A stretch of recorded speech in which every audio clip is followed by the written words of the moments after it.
here now with he's the host of Special Report with Bret Baier.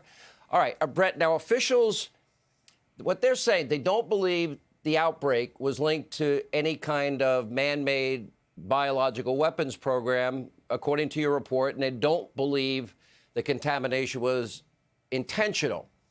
Do we know this for certain, or is there a possibility it was manufactured? Is there a possibility the spread was intentional? You've confirmed in your reporting they protected their country, but they let the rest of the world get this virus.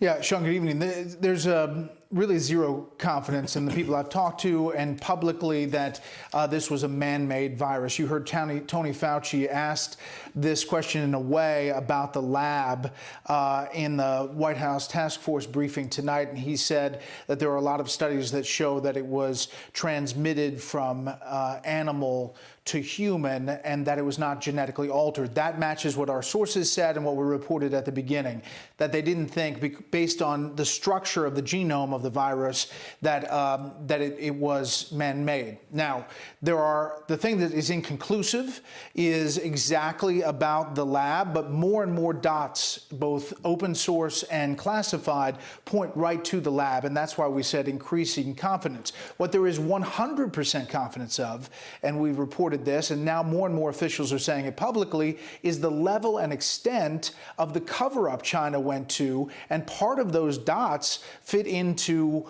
why there's such a point at looking at this lab. Secretary Pompeo talking about it publicly today with Hugh Hewitt on the radio. Now, 98%, we do know this from SARS. Most people may not remember SARS also was a coronavirus, and according to the scientists and doctors I've interviewed, when they broke down the sequence in record time, which is why we're in stage 1 trials for a vaccine, there was a 98% similar sequence as SARS, again, another coronavirus, which would lend itself to the theory that they didn't do this intentionally, meaning create the virus, that it was there. What is the exact evidence that that they're giving you? What are they saying specifically behind this report that proves this?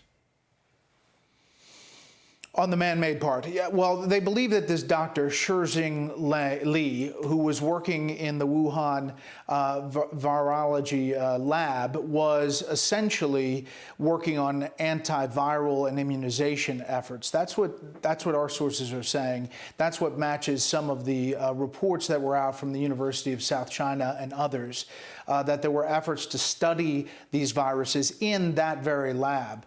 And basically that the non-man-made part is pointing specifically to the genetic mapping of this virus right now, and that it hopped from an animal to human, and it was not altered in its genetic sequence. That's what we're getting. And just to be clear, in your reporting, you're saying that it was the Chinese viewed this as dangerous enough that they weren't allowing flights in or out of Wuhan to any other part of China, but they were allowing it to the rest of the world, which would say they knew it was that dangerous.